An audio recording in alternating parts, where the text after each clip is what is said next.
Magandang umaga mga ka-happy hour. Narito ang mga balita para sa MBC TV Network News Update 9 AM edition.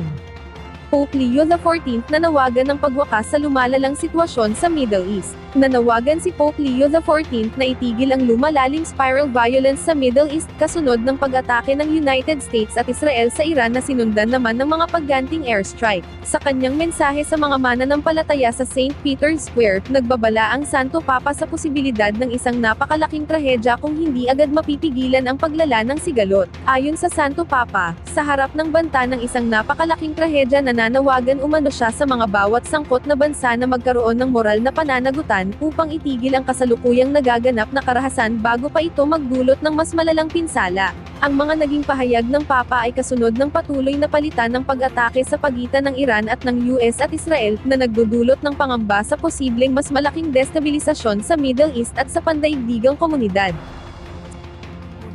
Samantala, big-time oil price hike, epektibo ngayong araw. Magkakasabay na nagpatupad ang mga kumpanya ng langis ng taas presyo sa kanilang produkto. Kaninang alas 6 ng umaga, nang ipinatupad ang 1 peso and 90 centavos na dagdag sa kada litro ng gasolina, habang mayroong dagdag na 1 peso and 20 centavos sa kada litro ng diesel, at ang kerosene naman ay mayroong dagdag na 1 peso and 50 centavos sa kada litro.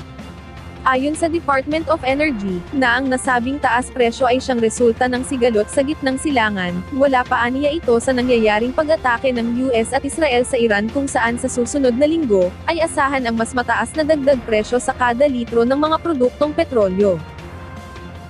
At yan ang mga balita para sa MBC TV Network News Update 9 AM edition. Abangan ang mga susunod na balitaan mamaya para sa 10 AM edition.